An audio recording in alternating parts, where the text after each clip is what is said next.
Donc, bon, mercredi, on est mercredi, là, oui, c'est ça, on est mercredi, on se retrouve. Contente de vous avoir avec nous aujourd'hui. Alors, aujourd'hui, pour la rencontre, euh, j'ai la chance d'être accompagnée par Annie Brouillette, consultante externe, spécialiste en éthique à l'ESCODI. Bien contente, Annie, que tu sois avec nous. Bon Enchantée matin. d'être là. Et il y a Marie-Ève Goyer qui va arriver éventuellement, là, la directrice scientifique de l'ESCODI. Moi, mon nom, c'est Karine Hudon, je suis la coordonnatrice de l'ESCODI. Contente de vous avoir avec nous. Aujourd'hui, je vais faire les explications habituelles. C'est quoi la rencontre? Comment ça fonctionne? C'est qui l'ESCODI pour ceux qui ne me connaissent pas, mais je vais faire ça assez rapide parce que je pense qu'on finit par se connaître et savoir qui fait quoi. Parler brièvement de l'initiative Accès direct qu'on a réussi à mettre sur pied dernièrement, qui a été lancée dans le dernier bulletin d'information. Par la suite, bien, on va discuter de différents modèles de soins et de services à faible barrière d'accès. Deux modèles, le One Stop Shop et offrir des soins et des services dans des organismes communautaires. Donc, j'espère que vous allez être bavards et vous allez nous parler un peu de ce qui se passe dans votre coin. Puis, on a gardé un point aussi là, pour réfléchir aux valeurs et aux principes éthiques pour les services adaptés. Comment qu'on fait des choix? Comment qu'on réfléchit à qu'est-ce qu'on met de l'avant? Comment qu'on prend une décision éclairée en reconnaissant les besoins des populations? Je pense que c'est quelque chose qui s'avère parfois être difficile, en tout cas, j'imagine, pour les personnes qui ont des décisions à prendre sur qu'est-ce qu'on offre, comment qu'on les offre et pourquoi qu'on les offre. Donc, on va avoir cette discussion-là ensemble aujourd'hui, si ça vous convient. Rapidement, comme on fait à chaque rencontre, on prend un temps pour rappeler que l'ESCODI milite pour la justice sociale et on reconnaît les conséquences passées et actuelles du colonialisme. Donc, c'est avec le respect du présent, de ce qui s'est passé dans le passé, dans le présent et ce qu'on souhaite pour l'avenir, qu'on reconnaît les peuples et les relations continues avec les peuples autochtones et les autres personnes de la communauté. On vous invite à reconnaître le territoire non cédé que vous occupez et d'aller chercher à être curieux pour mieux connaître les cultures des personnes autochtones. Je vous rappelle que cet espace qu'on a établi depuis septembre, fait que ça fait déjà plus de 6 mois qu'on a développé cet espace-là, c'est un espace de discussion organisationnelle qui se veut sans jugement, qui regroupe des membres de l'équipe qui organisent les services et les trajectoires, l'implantation des meilleures pratiques en dépendance et en itinérance dans le réseau de la santé et des services sociaux au Québec. On veut, en gros, avoir un échange entre nous, la concertation et du soutien entre les pairs. Donc, vous savez qui vous êtes là. Gestionnaire, APPR, répondant sur dose, répondant itinérance. L'idée, c'est de pouvoir s'entraider, s'outiller et réfléchir ensemble sur l'organisation des services en dépendance et itinérance. Donc, si vous le désirez, je pense que c'est important de faire une pause quand on arrive dans nos rencontres. Vous pouvez nous partager dans le chat, vous arrivez comment? À bout de souffle, fatigué, en forme, énergisé. Moi, ce que je peux vous dire, c'est que je suis tannée de ce printemps automnal qu'on a et vivement la chaleur et le soleil. Je pense que tout le Québec est pris sous un nuage de pluie et de grisaille. Rapidement, l'ESCODI, mais l'ESCODI, on a un mandat depuis bientôt 6 ans à soutenir l'ensemble des professionnels du réseau de la santé et des services sociaux dans l'organisation et dans le soutien clinique également là, des pratiques en dépendance et itinérance. L'ESCODI, c'est nous, l'ESCODI, c'est vous. C'est l'ensemble des partenaires avec qui on travaille et qu'on réfléchit pour offrir des meilleurs services aux gens qui viennent cogner à notre porte pour avoir du soutien et de l'accompagnement selon leurs besoins. Je vous rappelle que la journée annuelle aura lieu le 4 juin. Il reste des places en ligne si jamais il y a des gens qui veulent venir. Là, on s'est assuré ça va être notre première expérience, d'offrir les activités en ligne pour que les personnes qui ne puissent malheureusement pas se déplacer, parce que la journée sur place cette année va avoir lieu à Montréal. L'année passée, c'était à Laval. L'autre année d'avant, c'était à Québec. Donc, on essaye de bouger pour l'ensemble du Québec, mais pour faciliter l'accès aux personnes qui n'auront malheureusement pas la capacité de se déplacer. Euh, il y a la possibilité de l'avoir en ligne. Donc, ma collègue Marie-Josée a mis dans le chat le lien si jamais vous voulez avoir une place en ligne. Et cette année, on a ouvert également à nos partenaires du milieu communautaire de pouvoir participer en ligne à la journée annuelle de l'ESCODI. Donc, si vous avez des partenaires précieux que vous souhaiteriez qu'ils viennent à cette journée-là, vous pouvez leur partager le lien afin qu'ils puissent se joindre à nous. Alors, On voulait juste vous présenter comment avoir accès aux présentations lorsqu'on fait nos rencontres. Les rencontres sont enregistrées. On arrête l'enregistrement lorsqu'on parle de choses sensibles, comment on se sent, puis où est-ce qu'on en est dans nos services. Mais on dépose les rencontres. Donc, si vous allez sur le site web, dans Ressources et thèmes, là, c'est quelque chose qui se passe, là, ça bouge. C'est pour vous montrer comment vous trouvez dans le chemin, dans les outils organisationnels, les rencontres organisationnelles dépendance itinérance. Vous allez avoir l'ensemble des présentations avec les PowerPoint là, qui sont disponibles et les ressources.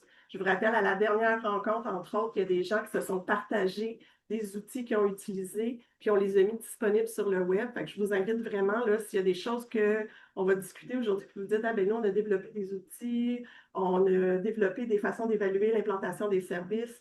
Si vous désirez de nous les partager, puis de cette façon-là, on peut les déposer sur le site web, puis les partager à vos collègues, pour pas qu'on soit obligé de recommencer à tout faire nos outils, mais bien de se partager et de se soutenir entre pairs. Accès direct, ben, on vous achalait avec ça depuis l'automne dernier. On a réussi à le faire. Donc, sur le site web, désormais, vous pouvez le partager avec vos partenaires ou pour vos équipes également. Vous avez simplement cliqué sur la région et quand vous allez sur Accès direct, vous choisissez une région et quand vous cliquez sur une région, vous avez l'ensemble des services qui sont ouverts pour rendre accessible rapidement. Donc, c'est des services où il y a le minimum de barrières d'accès, donc pas nécessairement d'évaluation préalable pour pouvoir avoir contact avec l'équipe. On a essayé de faire ça pour faciliter le travail des personnes, mais aussi des gens qui veulent avoir accès à des services rapidement pour les soutenir dans leur démarche. Donc, si jamais il y a des choses qui bougent, des nouveaux services que vous avez, n'hésitez surtout pas à nous en aviser pour qu'on puisse les ajouter. On va vous contacter, là, les gens qui ont participé à la mise en place là, de votre région, là, les personnes qui étaient dédiées à nous donner les informations pour faire des mises à jour là, 2 fois par année en presse. On va vous contacter pour s'assurer que les services sont toujours à jour. Je vous donne 30 secondes pour scanner ce code QR si vous le désirez, mais Marie-Josée va mettre dans le chat le lien également pour répondre au formulaire d'évaluation de la rencontre. Je sais qu'on vous en demande des questionnaires, puis les gens ne répondent pas, mais c'est vraiment important que vous le fassiez. Ça nous guide pour pouvoir vous fournir du matériel, puis avoir des rencontres qui vont répondre à vos besoins. Ça prend 30 secondes à remplir. Donc, je vous invite durant la rencontre à prendre un petit moment pour pouvoir répondre aux quelques questions qu'on a mises pour pouvoir nous aider à la programmation de la suite. Alors, on voulait vous proposer aujourd'hui une réflexion sur les modèles de soins et de services à faible barrière d'accès. Et là, on retourne là, dans le début de l'ESCODI. Donc, l'ESCODI, quand on a commencé nos travaux, on sortait de 2 projets de recherche, dont un était l'évaluation des services pour les personnes qui ont un trouble lié à l'utilisation d'opioïdes.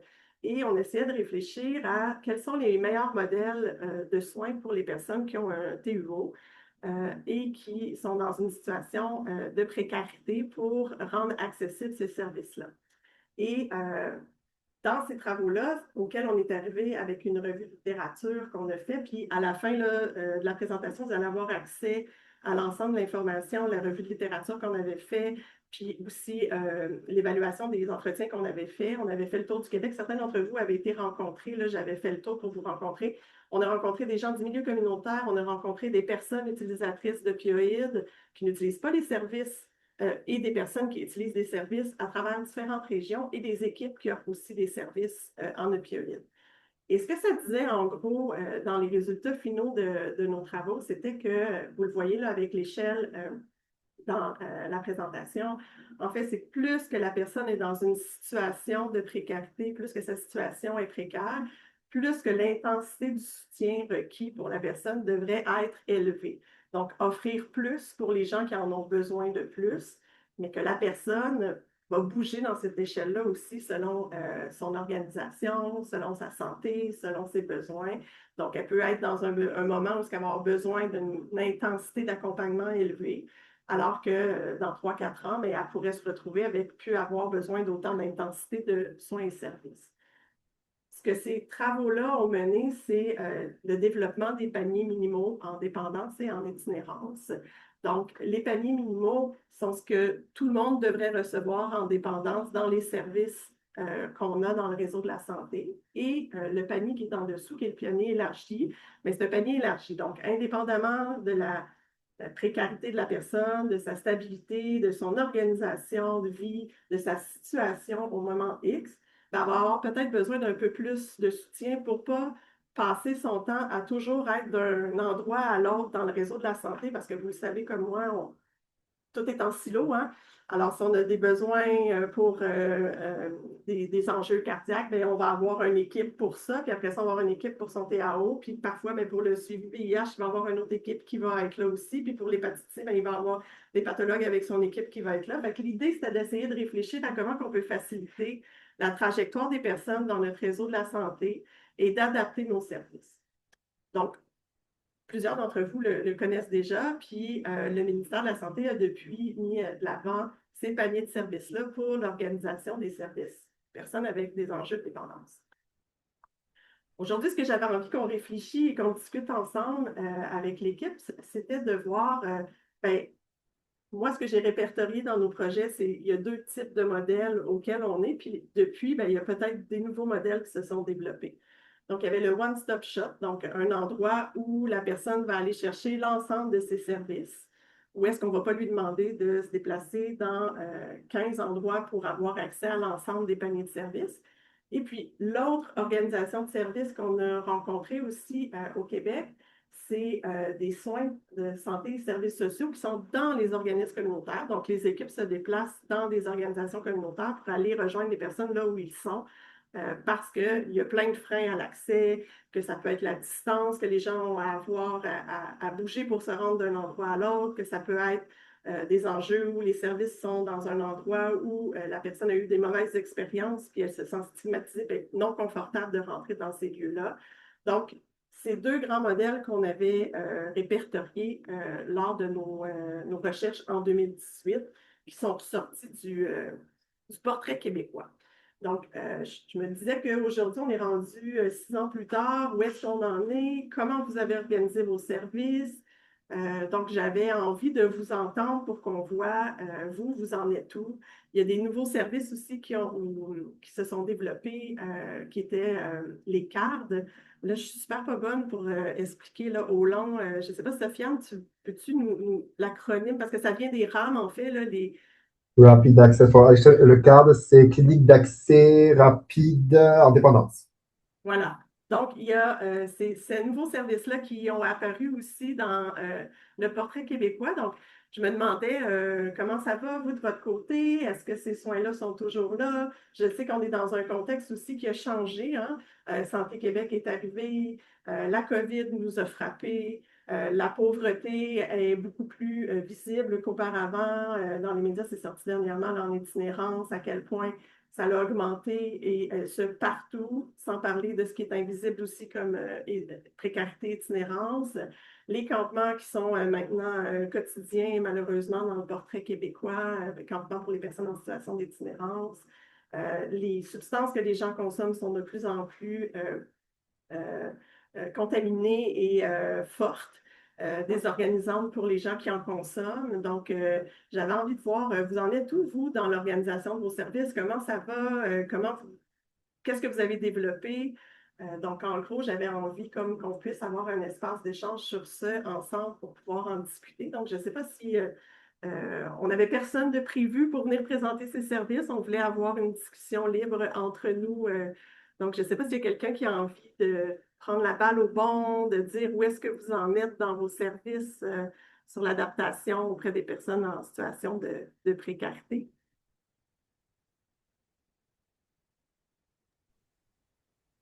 Allô, Marielle?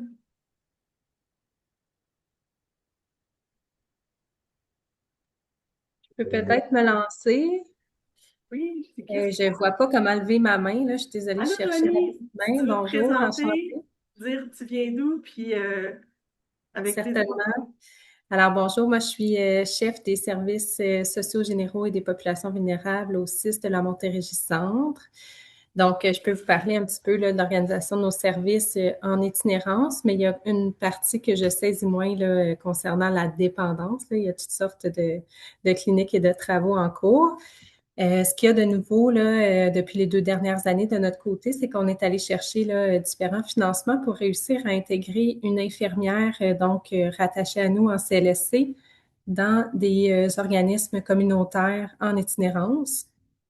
Donc, c'est une clinique là, qu'on a appelée une clinique de proximité où il y a à la fois une infirmière, des médecins résidents pour aussi là, permettre du côté de la médecine là, de former de la relève là, pour s'intéresser à cette clientèle-là bien particulière. Donc, on sait que les usagers là, ils ne viennent pas envers les services, il faut faire autrement. Donc, notre infirmière, elle est physiquement là, dans les ressources, puis elle va filtrer là, les usagers pour lesquels elle peut répondre dans un premier temps elle-même là, aux besoins, et ceux pour qui elle ne peut pas répondre, elle va les orienter vers le médecin le lendemain, qui vient aussi à la clinique.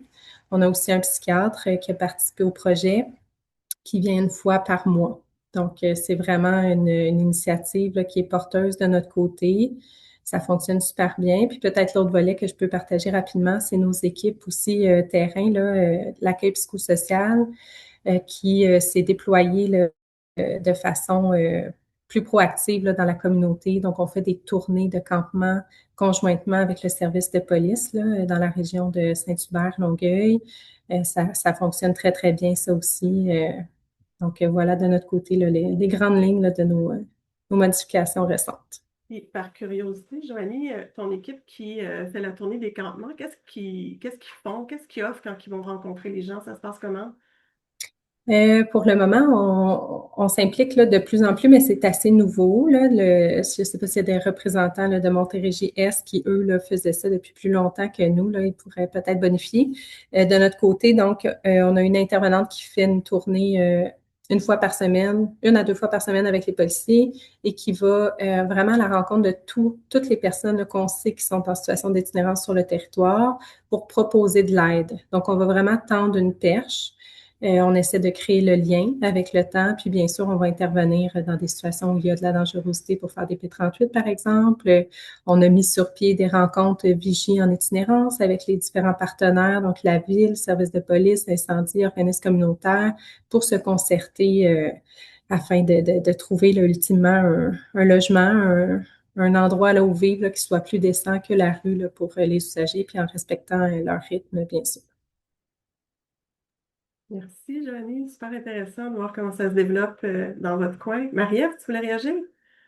J'avais une question pour Joanie, en fait, pour le volet plus infirmière dans les organismes communautaires, voir qu'est-ce que c'est votre offre de service, jusqu'où vous allez, qu'est-ce que vous faites, qu'est-ce que vous faites pas, puis peut-être si vous avez envie de dire quelques mots sur comment vous avez pris vos décisions, aussi de choix de panier, là, parce que on voit que c'est pas les équipes font pas toutes la même chose, là, dépendant des capacités, fait que je serais curieuse de t'entendre là-dessus.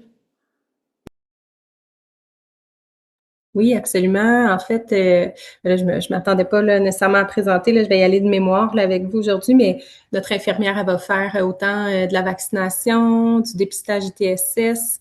Elle va faire tout ce qui est soins de plaie, donc examens là, généraux. Puis là, vous allez me pardonner, je vais oublier assurément là, plusieurs actions qu'elle fait. Bon, elle va faire de l'éducation, quand elle va s'arrimer avec le médecin, là, il peut y avoir toutes sortes de demandes, des fois pour des fractures, des blessures plus inquiétantes, des plaies qui sont pas belles, donc des consultations en radio, l'orientation vers différents services. Mais il faudrait que je ressorte mon document pour bien te répondre, Marie-Ève, là. Euh, donc voilà ce qui me vient en tête, là, les grandes lignes. Merci beaucoup, Joanie. C'est super gentil d'avoir pris la balle au bon. Allô, Marie-Pierre, si tu veux te présenter. Allô? Est-ce que vous m'entendez bien? Oui, OK. Ben, Marie-Pierre Tremblay, en fait, je suis la coordonnatrice clinique agente de liaison en itinérance pour le CIUS du Saguenay-Lac-Saint-Jean. Donc, je couvre tout le territoire au complet. Fait que dans le fond, je suis plus vraiment indépendante. Là. J'ai un background en indépendance. Là. J'ai fait un peu de clinique de proximité puis de suivi là, externe, là, mais là, je suis vraiment juste en itinérance. Nous, dans notre région, tu sais, pour faciliter un peu là, les services, on a, nous aussi, là, on a un genre de programme, un mix policier, puis nous, c'est des travailleurs de rue là, qui se promènent, en fait, là, dans les secteurs, dans les campements et tout ça, là, pour essayer de créer un lien avec ces personnes-là pour éventuellement les amener vers les services, selon vraiment le rythme là, de la personne aussi et tout ça.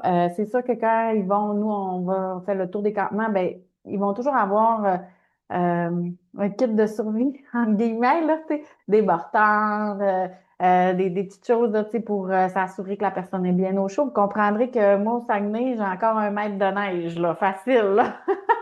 Fait que mettons que la pelouse est loin encore. Fait que c'est important que nos gens soient quand même au chaud, là. Fait que c'est sûr que ça, on fait le tour. Puis après ça, on a aussi, c'est tout ce qui est des cliniques de proximité, là, plus au niveau des TAO, là, que là, on est dans un organisme communautaire.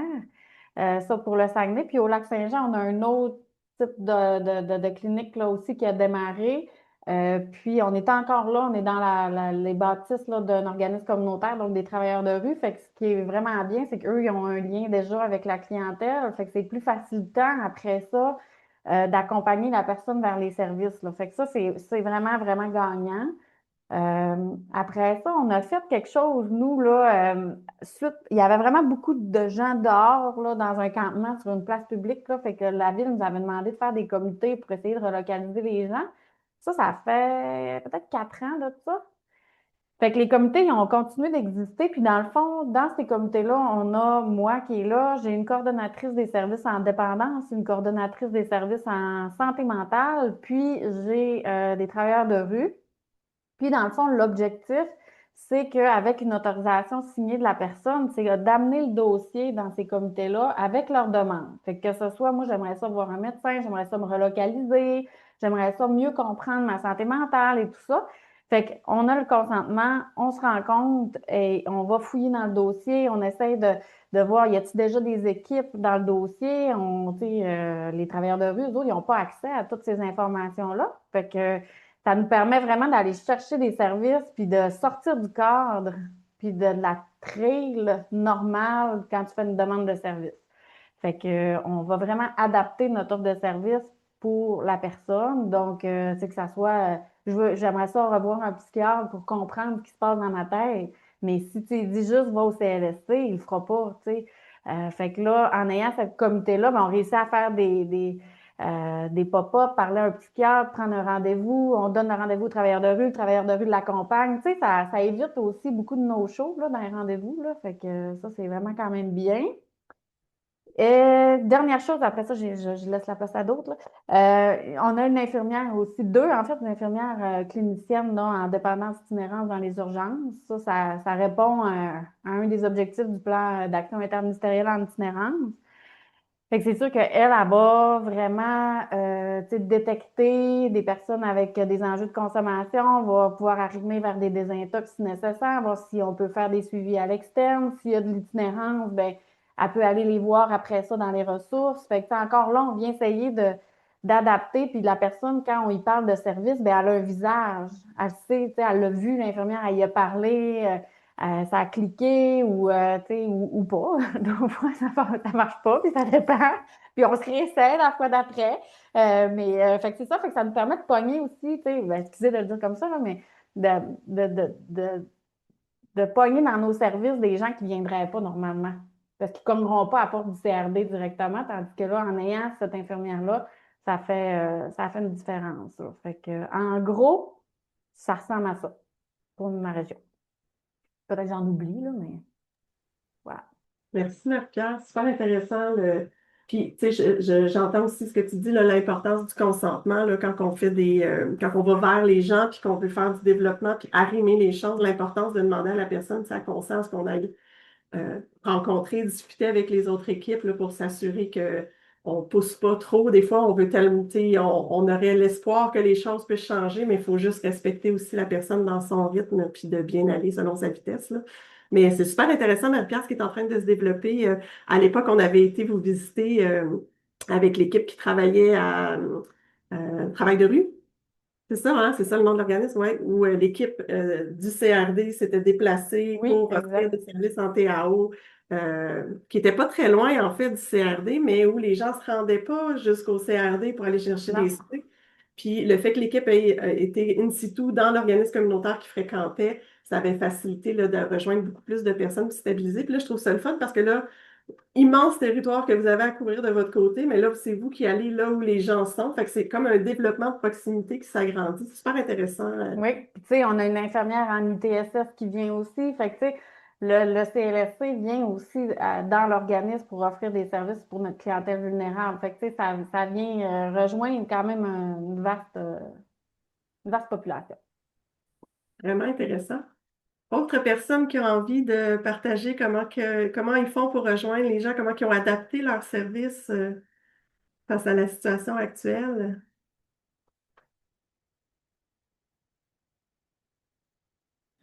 Puis je sais pas non plus si les gens vous avez des réflexions là. Comment vous faites vos choix de service? Là, c'est pour ça que je posais la question à Joanie. Tu sais, il y a toujours une tension quand on fait de la proximité, je trouve, entre faire des soins de type soins courants, euh, parce que c'est vraiment ça que les patients qui les fatigue, là, puis on les comprend. Mais aussi le fait qu'on ait souvent des équipes spécialisées en dépendance, en santé mentale, puis en itinérance, puis qu'on aurait peut-être même un bénéfice à faire de la prise en charge ou en tout cas du traitement plus spécialisé. Le TAO étant un exemple, la psychiatrie en étant un autre. Fait que comment vous jaugez, comment vous faites des choix, comment on s'investit dans une prise en charge plus à long terme ou plus robuste de gens super malades qui viennent pas dans le réseau, sans, tu sais, avec le volet plus bobo, toutes les bronchites, les cystites, les cellulites, là, c'est comme une tension qu'on voit partout, puis c'est pas clair pour moi comment on joue avec ça.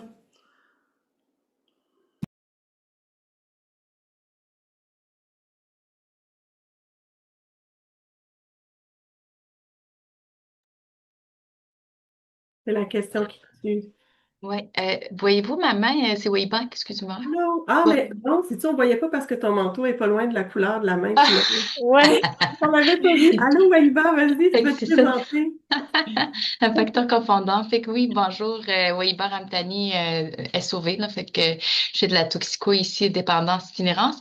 J'ai le goût de te répondre, Marie-Ève, on dirait que avoir les deux services à la même place, dans le même réseau, pas nécessairement physiquement à la même place, et d'avoir une fluidité serait peut-être la clé un peu, et de jouer, d'avoir un peu cette fluidité-là. Nous, SOV, ce qu'on avait fait, c'est que les patients qui avaient aucun médecin de famille à la base, on les a rattrapés de l'hôpital, mettons, ou de communautaire. Eux, et surtout les patients itinérants, on va dire, c'est comme ça qu'on avait un peu décidé. Eux, on s'en occupait comme si on était les médecins de famille. Fait que là, on est là jusqu'à temps que tout soit réglé de A à Z en termes de prise en charge.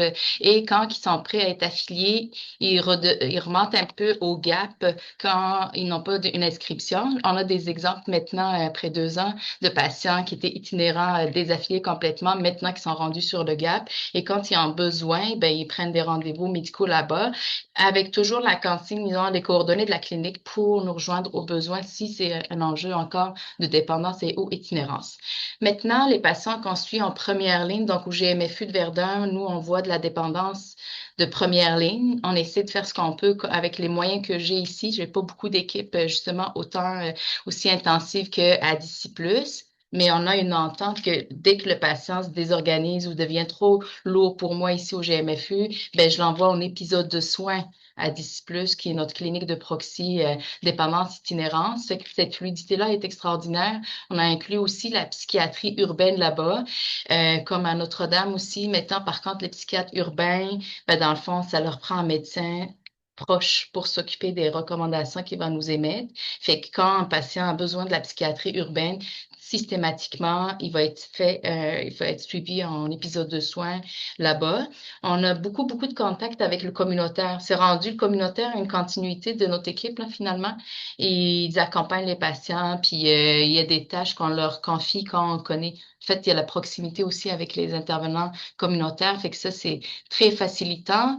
Je connais pas trop bien la géographie de toutes les CIUS, etc., mais nous, je pense physiquement et SOV, ça a toujours été comme une espèce d'entité globale de prise en charge de patients, fait que ça, je trouve ça vraiment intéressant comme modèle. Super intéressant. Puis c'est vrai que c'est tellement important le partenariat avec les collègues du milieu communautaire qui sont souvent des personnes hyper significatives, qui ça fait longtemps qu'ils sont dans la vie de ces gens-là, qui les accompagnent dans différents domaines.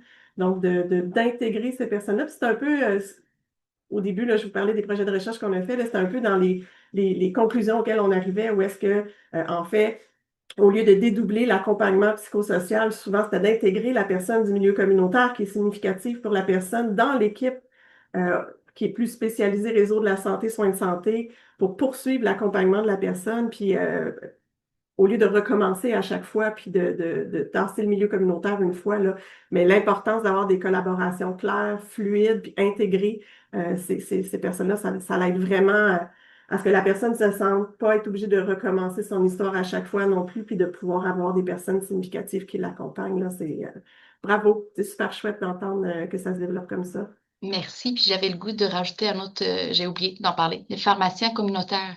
Oui, Il y en a des pharmaciens qui vont nous appeler pour me dire, oui, bah, j'ai un patient que je connais pas du tout, mais qui va me parler de lui, puis qu'on commence une prise en charge, et vice-versa. Fait qu'on travaille beaucoup aussi avec nos pharmaciens.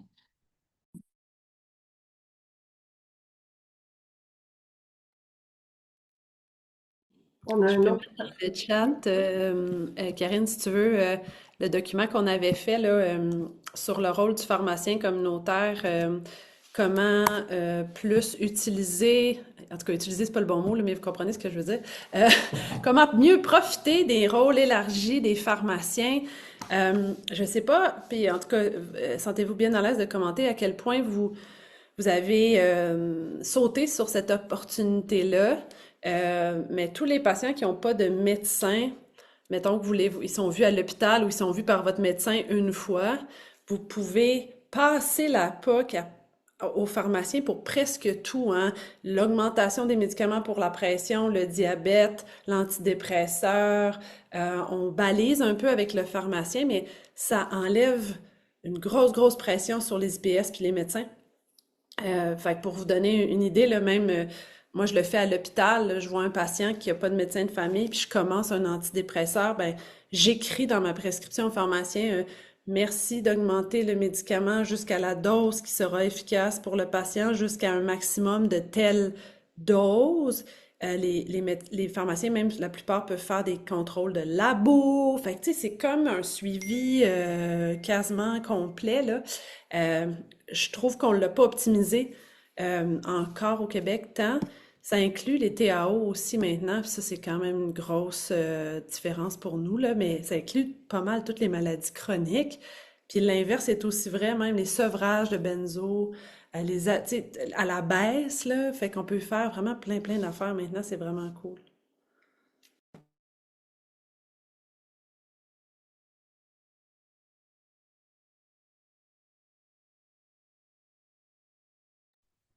Puis, peut-être si on revenait sur le comment vous faites pour réussir à choisir ce que vous allez développer, euh, comment vous faites pour saisir des opportunités, tu sais, dans un contexte où on le sait là, le développement de projets est de plus en plus complexe, les agrandissements des équipes aussi.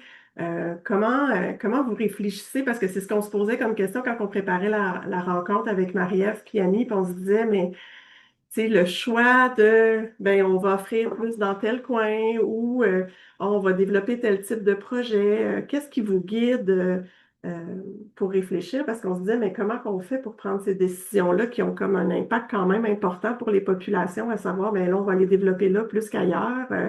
Euh, comment vous faites pour convaincre votre hiérarchie à dire, ben, je pense qu'on a quelque chose de bien pour aller de l'avant, qui pourrait avoir des résultats intéressants pour la suite, de la qualité de vie des personnes qui sont en plus grande précarité? Marie-Pierre? Ben, je te dirais que c'est une excellente question. C'est pas évident dans le contexte, effectivement, mais une des choses, je pense, c'est avec la consultation des organismes communautaires, là, tu sais, nous, c'est vraiment partie prenante, puis pour la plupart de nous tous, là, je pense qu'on collabore extrêmement fort avec nos organismes. Fait que, tu sais, moi, je pars avec une consultation où est-ce que, tu sais, les besoins ressortent souvent, tu sais, qu'on est confronté constamment aux mêmes enjeux. Ben, tu sais, je pense que là, on a envie plus de trouver une solution pour résoudre les problèmes, mais ça reste que le développement de services actuellement, c'est super difficile, puis on n'est vraiment pas dans un contexte favorable là, pour les besoins s'agrandissent, mais les possibilités qu'on nous offre à l'interne, c'est quand on veut essayer de développer, ben c'est pas super bien reçu. Ben, c'est pas que c'est pas bien reçu, mais tu sais, on n'a pas d'avancée parce que soit qu'on n'a pas de financement, soit qu'on manque de personnel, soit que tu sais, qu'il y a toujours des enjeux qui nous causent problème, là, je pourrais dire. Là. Mais je pense que tu sais, pour bien cibler, c'est de trouver avec les acteurs du milieu qu'est-ce qui ressort toujours comme enjeu, puis que ça aiderait là, à développer. Là. Oui, Bat, tu voulais rebondir? Oui, oui, en fait, je voulais justement dire, c'est une question assez simple, j'ai l'impression. Besoin clinique, donc situation clinique où tu te dis qu'est-ce que je fais, puis là, après ça, un succès clinique. Des fois, tu le fais à un patient parce que tu étais dans je sais pas quoi faire, comment je fonctionnerai, puis finalement, tu trouves une solution, puis tu dis, hey, cette solution-là plairait ou aiderait beaucoup d'autres patients, puis on va aller avec ça, puis je pense que et les besoins d'établissement aussi, des fois, c'est des solutions que les gens qui travaillent pas dans notre milieu ne comprennent pas, ne connaissent pas vraiment. Et quand on leur dit, mais oui, c'est possible, tu le reprends de l'urgence, puis tu fais ça, puis oui, ça va être facilitant, puis ils sont comme agréablement surpris. Fait que c'est une façon de convaincre un peu le réseau de mon côté. En préparant la rencontre, on s'était dit aussi, ah, on va essayer de créer un outil d'aide à la réflexion pour que les gens, quand ils ont des décisions à prendre sur le développement des services, pourquoi qu'on devrait investir plus d'argent pour tel type de population sur tel territoire. Puis là, on s'est dit, on va essayer de développer quelque chose parce que on essaie d'être à votre écoute. Puis quand on regarde les sondages que vous remplissez dans vos besoins pour la rencontre, c'est entre autres sorti, ben, si vous pourriez faire des outils d'aide à la décision, des outils de gestion, ça pourrait nous aider après à nous pouvoir continuer à réfléchir puis au développement, puis pouvoir avoir un argumentaire pour le déposer à la hiérarchie après, là, pour qu'au sein des directions, ben, on mette de l'avant une proposition auquel que vous pensez avec votre équipe mettre de l'avant. Puis on s'est comme buté aussi à se dire, ben, il faudrait peut-être qu'on nous dise c'est quoi qui vous aiderait à faire ces outils-là. Puis là, Annie, on a essayé de se gratter la tête, moi et Annie, à se dire, mais qu'est-ce qu'on pourrait faire? Fait que, je ne sais pas, Annie, si ça te tente de venir partager un peu ce qu'on avait réfléchi pour comment quelles valeurs, quels principes éthiques on peut utiliser dans un argumentaire de développement dans une situation complexe comme laquelle on est en ce moment. Ben oui, mais je veux juste permettre aux gens de s'échanger sur leur réalité, mais je peux passer rapidement. En fait, on parle tout le temps de justice, hein, mais après ça, les gens en restent à dire, oui, mais c'est pas juste ou ce serait plus juste. Tu vas partager, parfait. Puis on se disait, ben dans le fond, tu peux passer tout de suite à l'autre, Karine, merci. Si on comprend un petit peu mieux les diverses formes de justice, qu'est-ce qu'elles veulent dire, peut-être qu'on peut nourrir notre argumentaire puis mieux aller le défendre parce que je vous écoutais puis finalement, on manque de personnel, on manque de fonds, effectivement, mais ça veut dire qu'on est en compétition avec les autres services à l'intérieur de notre établissement ou avec les autres directions aussi. Donc, qu'est-ce qui fait on va arriver avec un argumentaire qui était peut-être un peu plus blindé, en plus de nos arguments de nombre et de possibilités. Je voulais qu'on regarde, dans le fond, la justice, il y a plusieurs justices, en fait, ou plusieurs façons d'être juste. Si on est capable d'aller chercher certains éléments plus pertinents, ben ça peut peut-être nous donner un argumentaire différent pourquoi on devrait aller plus loin. Fait que quand on passe à la justice distributive, hein, je vous entendais, on parle tout le temps, ben les coûts, les coûts, les coûts, les besoins, effectivement, mais la réelle justice distributive, elle inclut une distribution équitable des fardeaux. Fait, quand on regarde notre population en itinérance et en dépendance, les fardeaux qu'ils ont sur les épaules sont très, très, très élevés.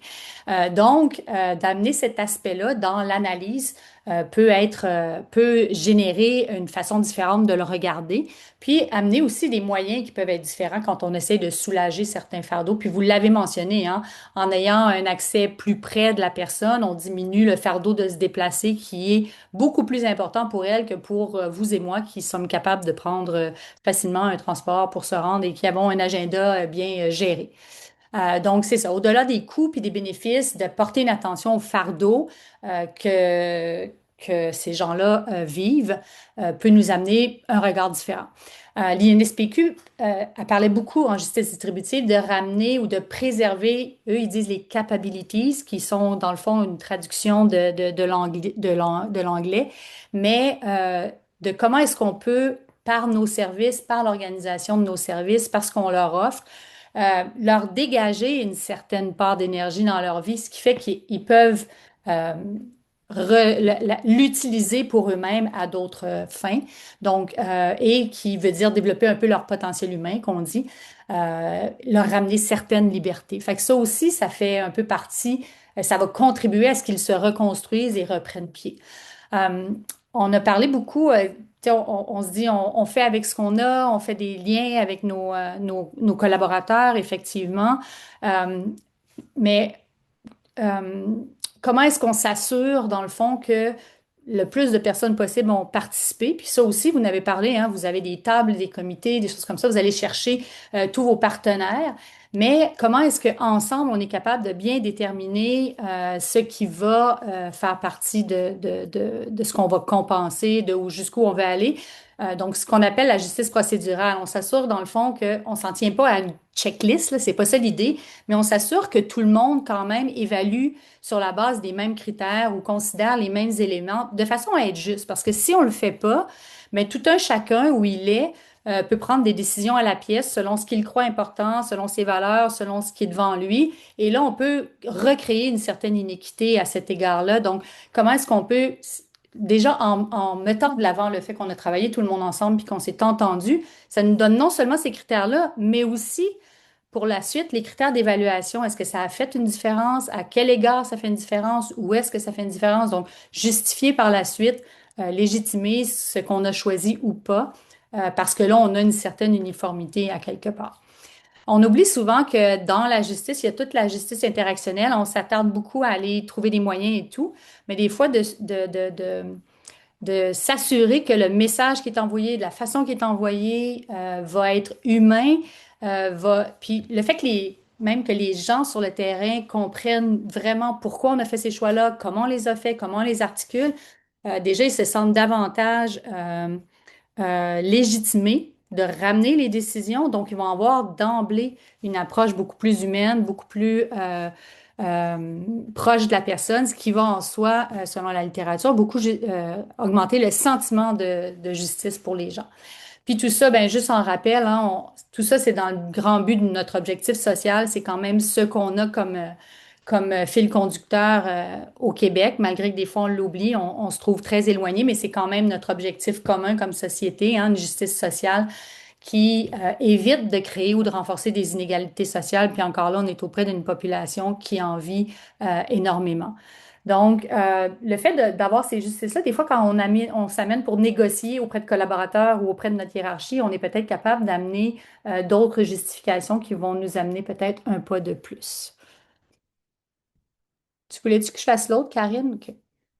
Puis ça nous amène aussi à se demander, ben, c'est quoi être équitable, hein? Il y a beaucoup de gens encore qui considèrent qu'être équitable, c'est de s'assurer qu'on donne la même chose à tout le monde, puis que personne n'a plus que d'autres. En fait, que non, hein, dans le fond. Puis là, je vous ramène vraiment, dans nos organisations, on a des règles d'attribution de services, on a des règles de prise en charge, toutes ces choses-là. Puis là, je vois que vous en trouvez plusieurs, vous les adaptez, mais c'est justement parce que c'est ça être équitable, c'est d'être capable de corriger les injustices qu'on remarque qui sont produites par tout ce qu'on a mis en place comme mécanisme, comme politique, comme règle, hein. Puis, il faut se rappeler que l'itinérance, la dépendance, malgré qu'on la regarde de loin des fois, la société la regarde de loin des fois, c'est quand même le fruit de nos mécanismes sociaux et politiques, tout ce qu'on choisit comme société. Donc, corriger ces règles-là, bien, effectivement, ça justifie tous ces modifications, tous ces pas de plus qu'on va faire pour aller plus loin envers ces populations-là pour tous les préjudices qu'elles vivent. Donc, comment adapter, développer nos règles, c'est effectivement toute de l'équité. Puis ça, des fois, on a le devoir de le rappeler. Que ce n'est pas de l'égalité de moyens, mais une égalité de résultats, puis que oui, c'est correct de porter attention aux circonstances particulières. Par contre, je ramène un peu à notre justice procédurale qu'on parlait tout à l'heure. La question fondamentale, c'est quand même de dire, OK, quelles inégalités doivent être compensées? Parce que moi, je peux penser à certaines, puis un autre pense à un autre. Donc, il faut quand même qu'on ait un certain regard commun là, au sein d'un organisme, d'une organisation. Et Voilà. c'est ce qui est tout le défi d'essayer de réfléchir avec ces diverses dimensions-là. Fait que je ne sais pas Mm. vous comment vous réussissez à jongler avec tout ça dans vos décisions organisationnelles parce que on a vraiment travaillé fort, moi et Annie, à se dire ah, on va faire un beau checklist pour essayer d'aider les gens. Puis on s'est dit, whoop, là, tu sais, il y a quelque chose qui se passe dans ces réflexions-là. Euh, comment comment vous vous organisez? Tu sais, nous, on a essayé à l'Escodi. L'automne dernier, on avait lancé là, justement un projet, là, la démarche pour la production d'un état de situation régional pour les services en dépendance et itinérance pour essayer de guider mais quand on réfléchit à quel service qu'on fait, ben, on pourrait peut-être se faire un portrait de qu'est-ce qu'il y a, qui fait quoi où avant de développer. Mais ça prend du temps, il faut le faire Ouais. aussi, puis après ça, il faut utiliser les données. Fait que je ne sais pas trop, vous en êtes où? Allô, Ariane, si tu veux te présenter, nous partager comment tu fais, toi, pour réfléchir à tout ça avec les justices? Ben, en fait, je trouve ça juste vraiment intéressant, puis au bon moment pour nous, parce que du côté de l'Estrie, il y a eu un comité qui a été mis en place plus pour l'itinérance rurale. Tu sais, l'Estrie, c'est 9 RLS, on a deux milieux urbains où est-ce que l'organisation des services, on est rendu ailleurs. Mais dans la ruralité, c'est un autre Far West, je vais vous dire. Puis il y a d'autres besoins. Puis tu sais, je connectais avec la présentation du côté de l'équité. Puis on a beaucoup ce souci-là de dire, ben si tu es à Mégantic, tu n'as clairement pas accès au même service que si tu es au plein centre-ville de Sherbrooke. Puis ça sera jamais de la même façon que l'offre de service va être déployée. Tu sais, en tout cas, j'ose espérer qu'on sera jamais rendu au même nombre de ressources nécessaires que dans mon milieu urbain, tu sais. Fait qu'on est en réflexion de ce côté-là, puis on essaie de redémarrer un peu la stratégie d'accès aux services, santé, services sociaux, mais avec une couleur propre au RLS. Fait qu'on on a lancé la réflexion de nos partenaires là, justement hier, qui ont dit oui, c'est beau, on embarque là-dedans. On veut s'auto-observer le réseau de la santé, mais vraiment proprement à chacun des RLS parce que selon la nature des services offerts, ça vient influencer, veut pas aussi comment que nous, réseau, on doit s'adapter. Fait qu'on veut s'observer nous, mais en ayant une conscience de ce qui existe, puis des enjeux propres. Fait que c'est vraiment une démarche micro, là, tu sais, la stratégie d'action était plus dans un état de situation, pas régional, mais tu sais, très circonscrit. Tandis que là, on veut faire une démarche vraiment pas à 9 RLS différents. On a l'intention de communiquer avec vous pour voir si vous pensez que vous pouvez réfléchir avec nous. J'ai mon collègue Charles Coulombe, que vous connaissez bien, là, qui est avec moi sur ce coup-là. Mais on veut faire ça justement pour dire, ben, comment s'organiser? Ben, c'est de se regarder, oui, mais en même temps, on peut pas se regarder sans prendre conscience qui est autour de nous dans notre composition. Puis, il va falloir le travailler, en tout cas, on pense, dans comment travailler autrement. Tu sais, puis tantôt, j'ai pris des notes, j'entendais, hey, c'est la DSG, là, les services sociaux généraux qui s'en vont dans les campements. Chez nous, c'est pas ça, ou en tout cas, c'est pas tout à fait attaché comme ça. Je suis comme, ah, ben oui, c'est ça. Si moi, mon autre direction clinique travaille différemment, moi, je vais m'occuper d'autres choses. Fait que, tu sais, c'est ça qu'il fallait regarder là, dans nos milieux, je pense. Puis oui, c'est en concertation, mais comme je vous dis, c'est la démarche que nous, on est en train. Puis j'ai commencé, moi, à utiliser l'outil là, que vous avez proposé, justement. Je le trouve super, mais oui, ça prend de l'énergie. Ça prend du temps qu'on ne peut. En Estrie, moi, je suis la seule à PPR en itinérance. Fait que, tu sais, tous les dossiers ministériels, tu sais, il manque d'épaules à la roue. Fait que, tu sais, il faut voir aussi comment qu'on peut les utiliser concrètement. Puis, si on les complète, ben, il faut que ça soit parlant, justement, pour venir changer. Fait que, tu sais, j'ai pas tant de réponses, là, comme je vous dis, mais on est en réflexion. Puis, on essaie de trouver des solutions qui sont très collées sur le terrain. Je vais vous dire ça comme ça. Je trouve ça intéressant parce que, tu sais, vous parlez que vous regardez ce qui se fait ailleurs. Vous voulez comme adapter chaque zone, mais en regardant quand même ce qui se fait dans la globalité ou ce qui se fait ailleurs. Fait que c'est pas d'ignorer des règles ou d'ignorer tout ce qu'on s'est mis en place comme organisation, c'est d'en tenir compte puis d'adapter quand c'est pertinent ou c'est pertinent. Puis c'est un peu ça, là. Ouais. Exact. Ouais. Ouais.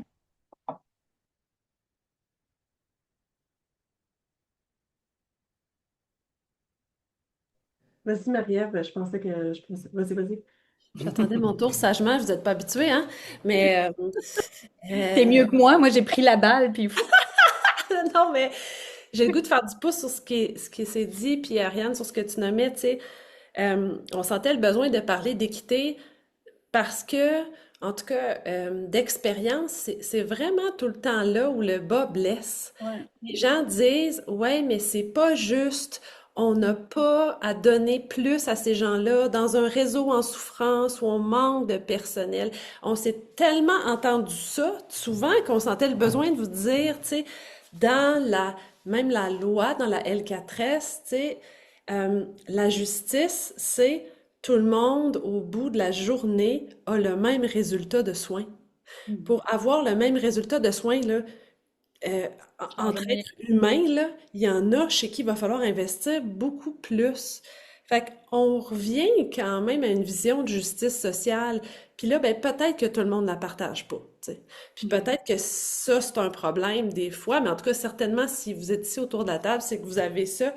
Euh, on sentait le besoin de dire ces mots-là parce que c'est souvent là, conceptuellement, que ça blesse.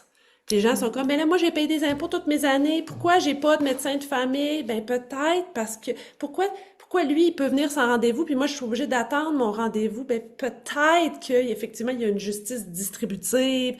Peut-être que, tu sais, on doit s'adapter.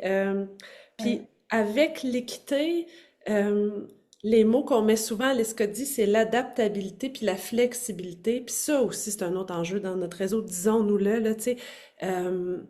Même quand on essaie de faire des partenariats, on tombe beaucoup sur « Oui, mais c'est pas ça mon mandat. Oui, mais moi, j'évalue pas, la personne n'est pas âgée, elle a pas 65 ans. Oui, mais mon itinérant, là, à 50 ans dans la rue, c'est une personne âgée. Tu peux-tu l'évaluer? Non, il rentre pas dans mes critères. » Tu sais, on est tout le temps en train de retourner sur des principes éthiques de est-ce qu'on peut mettre le patient au centre? Tu sais, c'est tellement facile dans un contexte d'épuisement puis de débit d'oublier ça.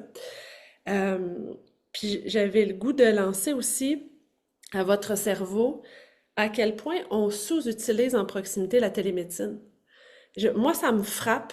Puis là, je vois que le CHUM est là, tu sais, ça pourrait être le fun, Sofiane, mais le temps passe, là, mais éventuellement, de voir comment on peut, dans les grandes régions là, géographiques où on n'aura pas des infirmières puis des médecins qui vont être allés capables, mais tu sais, pour être honnête, en tout cas là, c'est moi qui dis ça avec mon chapeau de médecin de moi, j'ai souvent pas besoin de voir physiquement la personne pour vrai.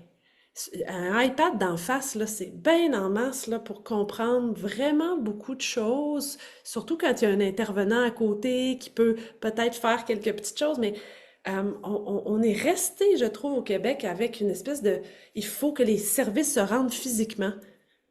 Really? T'sais, on est en retard, ou en tout cas, c'est pas toutes les régions, c'est pas toutes les provinces, c'est pas tous les pays qui font ça. Puis je pense qu'étant donné notre étendue géographique, on devrait avoir la télémédecine vraiment plus dans notre tête là, pour ces populations-là. Il me semble que ça nous dégagerait des ressources. En tout cas, je vous lance ça. Sofiane, vas-y, si tu veux te présenter. Allô, donc Sofiane, moi je suis l'infirmier chef service de médecine et psychiatrie et toxicomanie au CHUM. Je suis totalement d'accord avec tout ce qui a été dit, mais comme vous savez, je suis toujours le rabat-joie qui arrive à un moment donné aussi et qui dit que non, mais l'ennemi, moi, puis vous le savez, là, on essaye toujours de développer aussi toutes sortes de services avec cette idée-là, dans le fond, là, d'avoir des services équitables, de donner à tout le monde la même chance, tout ça. Je pense aussi qu'il y a quelque chose et où il faut garder en tête aussi qu'on est dans un système actuellement, bizarrement, où en fait, ben, pas bizarrement, on répond à de l'urgence. On répond à de l'urgence, on balaye la prévention. Et alors, en dépendance, ça existe encore, là, des services de prévention, mais on balaye la prévention, on répond à des crises actuellement, et malgré, je ne mettrai pas d'avis ne mettez pas des avis dans la phrase que je vais dire, malgré que maintenant on est une grande famille de Santé Québec, j'ai l'impression qu'on manque encore d'articulation, et j'ai entendu parler de concurrence, de choses comme ça, et on a encore ces idées-là, alors qu'officiellement, on est tous un continuum.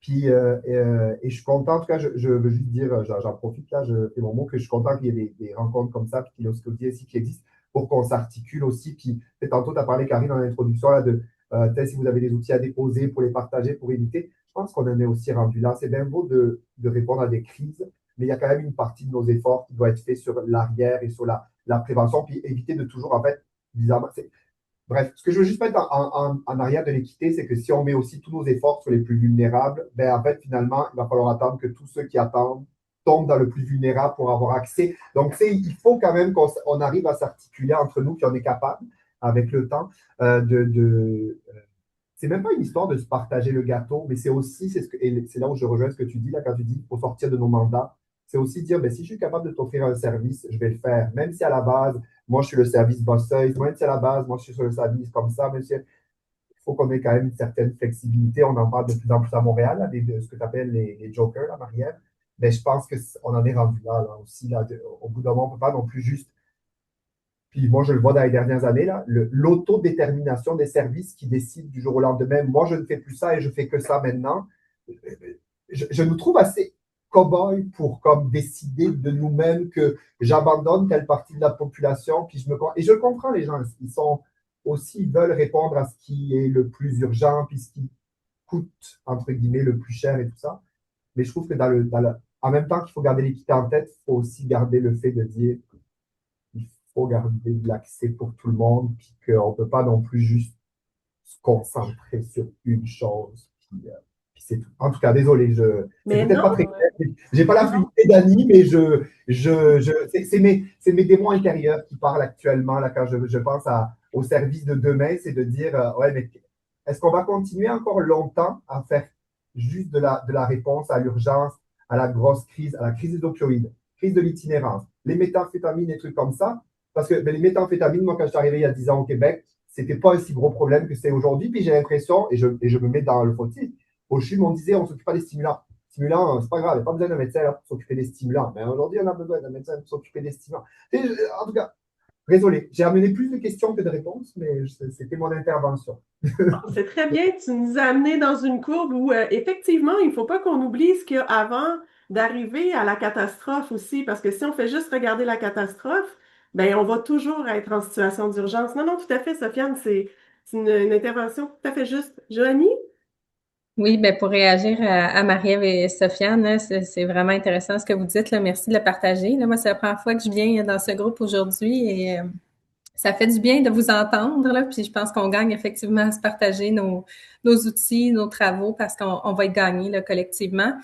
Ce qui me venait en tête là, à vous entendre, c'est que pour ma part, ce que je constate, c'est que c'est souvent très compliqué de mettre en place des choses qui, au fond, ne le sont pas tant que ça. Je vais essayer de le dire autrement, mais c'est comme si on est plusieurs acteurs à travailler dans un même but, mais des fois, on ne s'en parle pas toujours. Donc, on travaille avec les mêmes clientèles, parfois le côté médical, le côté psychosocial, puis on ne le sait pas. Puis, un obstacle majeur auquel on s'est heurté, nous, dans les dernières années, c'est bien sûr tout ce qui est technologique, logiciel, informatique. Ça a été un frein immense à déployer des projets. On a eu des médecins intéressés là, dans 2 secteurs. Tu sais, on avait des médecins là, qui levaient la main, qui nous disaient « Oui, oui, je suis prêt, je vais aller voir là, en Teams, tes patients, comme tu écrivais, Marie-Ève, n'a pas besoin nécessairement de voir. » On avait même des médecins tellement motivés qui disaient « Je veux venir pour m'intéresser plus à la clientèle puis voir de mes yeux vus ce qu'il y en est. » Fait que c'était vraiment fantastique. Mais on n'avait pas d'infirmière. Personne ne voulait dégager une infirmière. Donc, on cognait à toutes les portes. Puis non, je peux pas, ma performance, mes stats. je trouve qu'au nom de la productivité, de la performance, des statistiques, on passe à côté de certaines choses. Puis tout le monde veut rendre des services, on comprend ça. C'est comme si moi, ça m'amène une réflexion plus globale à l'effet que, surtout en itinérance, je suis pas sûre qu'on mesure avec les bons indicateurs. Tu sais. Puis d'ailleurs, il n'y a rien dans nos secteurs, là, on mesure pas combien d'hospitalisations, par exemple, on a évité. Combien de gens n'ont peut-être pas eu besoin de tel service médicaux puisqu'on est intervenu plus tôt. Puis peut-être que ça nous donnerait des armes pour défendre ces services-là, pour les mettre en place. Tu sais, je ne sais pas si certaines régions le font, sont capables de comptabiliser ça, mais tu sais, quelqu'un qui passe plusieurs nuits à l'urgence versus on l'investit puis on lui trouve un hébergement, ben on vient de sauver combien de dollars, là? Mais on ne l'a pas, là, ça, ce chiffre-là. Donc, voilà, moi aussi, c'est un petit peu dans tous les sens, mais voilà ce qui me vient en tête là, suite à vos partages. Non, je trouve que vous nous permettez de terminer une rencontre vers une ouverture hyper intéressante qui pourrait nourrir la suite de nos réflexions communes. Donc, merci de vos lumières dans l'ensemble des discussions qu'on a eues aujourd'hui. On vous laisse dans le chat, parce qu'on parlait tout à l'heure des équipes qui ne sont pas les mêmes qui vont aller soutenir en campement. L'Escodie, on a eu un mandat ministériel de réfléchir aux services de santé et services sociaux qui devraient être offerts en campement. Et on va monter un comité d'experts provincial, donc des personnes du milieu communautaire et des gens du réseau de la santé qui sont déjà en lien avec des personnes en situation de campement, des personnes en situation d'itinérance qui vivent en campement. Donc, si vous pouvez faire rouler auprès de vos équipes ce sondage-là pour qu'on puisse avoir une diversité d'acteurs autour de la table et des personnes en situation d'itinérance aussi on va essayer de rassembler pour créer ce comité-là qui va travailler là, dans les 18 prochains mois sur ce dossier-là. Puis on pourra vous donner plus de détails. Là. On vient tout juste de lancer les travaux, mais on cherche à rejoindre des gens. Fait que si vous pouvez faire circuler dans vos réseaux vos collègues qui vont en campement offrir des services avec les différents chapeaux, les gestionnaires aussi qui réfléchissent à comment on va développer ces services-là pour accompagner les personnes qui vivent en campement. Donc, je vous remercie énormément de faire rouler ce sondage-là qu'on a mis dans le chat auprès de vos collègues pour qu'on puisse avoir un beau comité représentatif des différentes réalités au Québec. Je vous remercie de votre présence aujourd'hui. J'espère que vous avez eu ce que vous cherchiez à réfléchir, que ça vous a amené ailleurs. Merci, Sofiane, d'avoir joué le Grinch pour nous ramener vers d'autres choses. C'est très apprécié. C'est important qu'on puisse dire oui, oui, mais à un instant, il y a ça aussi, puis prendre 3 pas de recul. Merci d'avoir partagé vos initiatives dans les différentes régions pour celles qui ont pris parole aujourd'hui. Puis, on se voit la prochaine fois. Je me souviens pas, là, je ne me suis pas préparée à vous dire ça, mais on a une date, là, on va vous la communiquer sous peu pour la prochaine rencontre pour qu'on puisse réfléchir. On va regarder aussi vos sondages que vous avez faits pour préparer la prochaine rencontre. Puis, je pense qu'on pourrait continuer aussi sur la vague qu'on vient d'avoir en ce moment pour aller un peu plus loin dans ces réflexions-là. Éthique, capacité, comment qu'on fait, comment qu'on peut se regarder le nombril aussi pour s'assurer que ça fait du sens ce qu'on est en train de faire. Donc, un immense merci pour votre générosité. Merci, Je pense Annie, que c'est d'avoir le été 10 avec nous. juin. Je pense que c'est le 10 juin, ta 10 prochaine. juin. Bon, ben, on vous envoie l'entrée d'agenda sous peu réservée le 10 juin. Vous en parlerez à vos collègues. Bon. On poursuivra les réflexions ensemble.